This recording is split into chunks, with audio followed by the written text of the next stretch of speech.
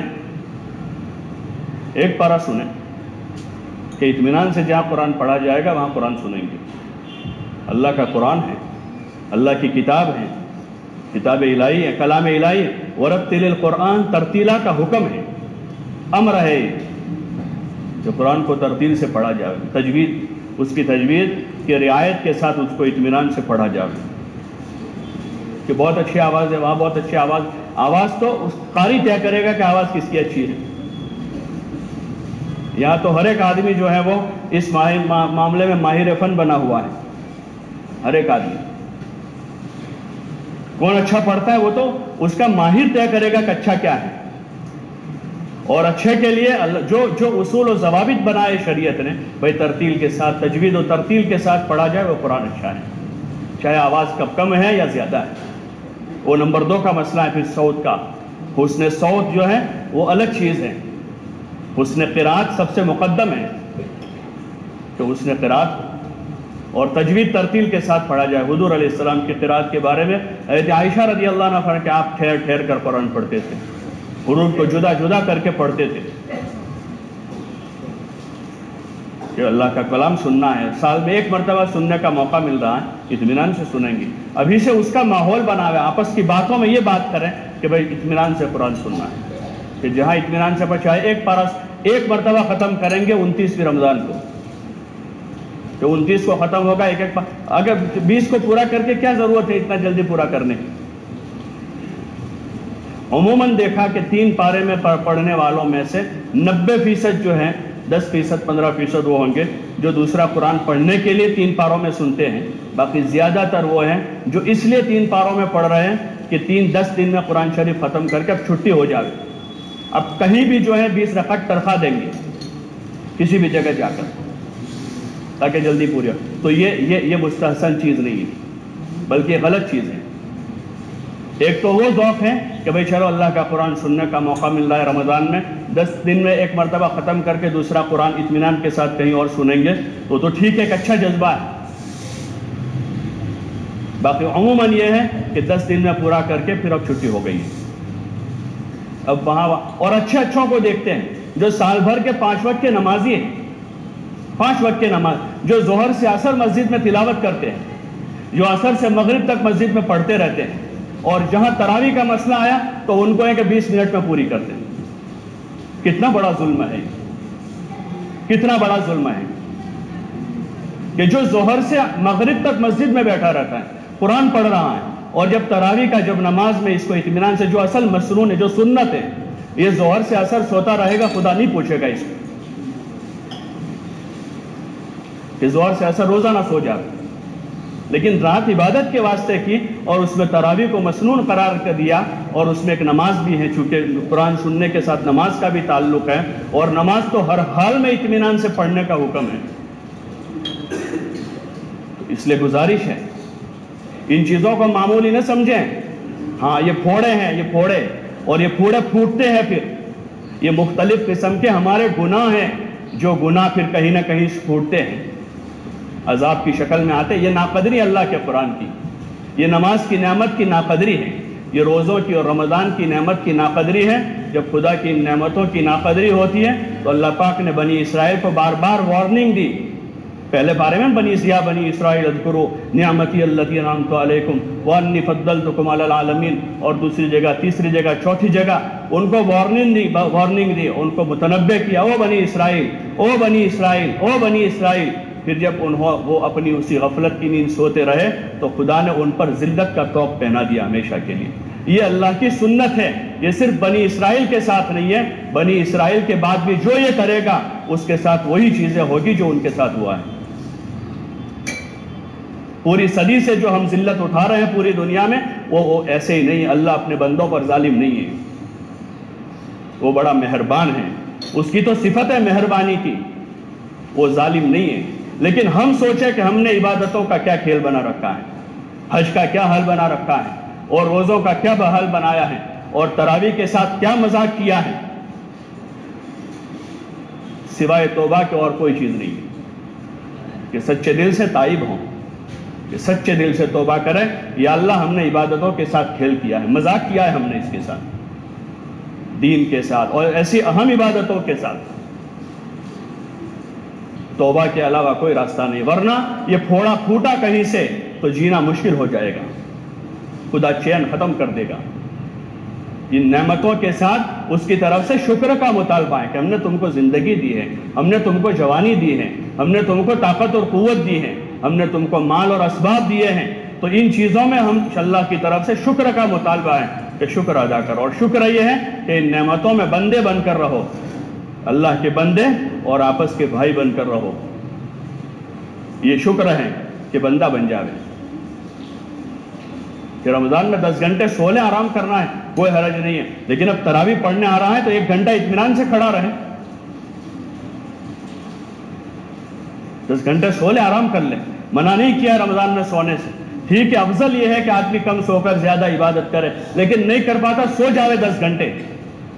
لیکن رات میں عشاء میں اطمینان سے آ کر ایسی جگہ نماز ادا کرے جہاں قرآن اطمینان سے پڑھا جا رہا ہو، ورنہ وہ قرآن پڑھنے سننے والوں پر لعنت کرتا ہے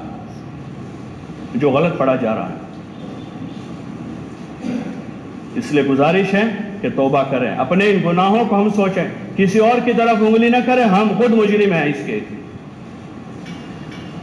ہم خود مجرم ہیں، اور توبہ کر کے یہ طے کرے کہ آئندہ جو اب اللہ کی دی ہوئی زندگی ہے اس زندگی کو صحیح گزاریں گے، جو عبادتیں ہیں اس عبادت کا حق ادا سنت کے مطابق حضور علیہ السلام نے جو اس کا طریقہ سمجھایا ہے اس طریقے پر عبادت کریں گے، کوشش یہ کریں گے کہ زیادہ سے زیادہ ہماری عبادت حضور صلی اللہ علیہ وسلم کے طریقے پر آئے، اس کے لیے ابھی سے اس کا ماحول بنائے۔ فضائل رمضان کی تعلیم مسجد میں بھی شروع ہو گئی ہوگی، باقی اپنے گھروں میں بھی فضائل رمضان ابھی سے پڑھنا شروع کر دیں، ابھی سے شروع کریں، تراویح کو پڑھیں، رمضان کے روزوں کو پڑھیں، اور رمضان میں ذکر، عبادت، اعمال، اخلاق، صدقہ، خیرات کے جو فضائل ہیں وہ ابھی سے پڑھیں تاکہ اس کا ماحول بنے۔ دوستوں میں اسی کی باتیں کریں، ہاں باقی ادھر ادھر کی باتوں کا اللہ نے ہمیں مکلف نہیں کیا ہے، کون کیا کر رہا ہے، فلاں کیا کر رہا ہے، فلانی کیا کر رہی ہے، اس کے تو ہم کو روکا ہے کہ ان باتوں میں آپ نہ پڑھیں، بلکہ ہمیں کیا کرنا ہے اور ہمیں لوگوں سے کیا کروانا ہے ان چیزوں کا مذاکرہ ان کتابوں میں ہے، تو ان فضائل کو خود بھی سنیں، بچوں کو سنائیں، اور اعمال جو اس نوعیت کے ہوتے ہیں، گشت ہو رہے ہیں، ملاقاتوں کا نظام ہے، اجتماعات ہوتے ہیں، آگے ہر سال شعبان میں اپنا اجتماع بھی ہوتا ہے، اگلے ہفتے 7-8 تاریخ کو اپنا اجتماع بھی ہے، تو ابھی سے اس کی فضا بناویں۔ جو لوگ سالانہ وقت ان ایام میں لگا دیں تو اپنی ترتیب بنا لیں، نہیں بنائی ہے ابھی سے اپنی ترتیب بناوے تاکہ یہ کم از کم یہاں نہیں تو وہاں جماعت میں نکل کر 24 گھنٹے مسجد کے ماحول میں ہمارا رمضان اچھا ہو جائے، رمضان کے روزے، تراویح، تلاوت کی وہاں پابندی ہو جائے۔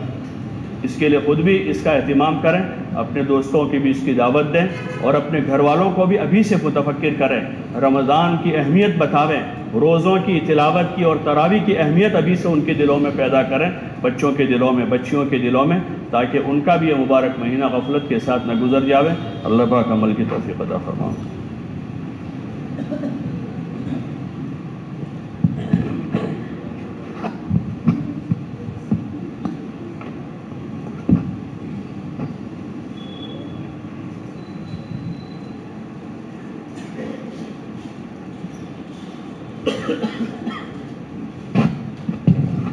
اللہ اکبر، اللہ اکبر، اللہ اکبر، اللہ اکبر، اشہد ان لا الہ الا اللہ،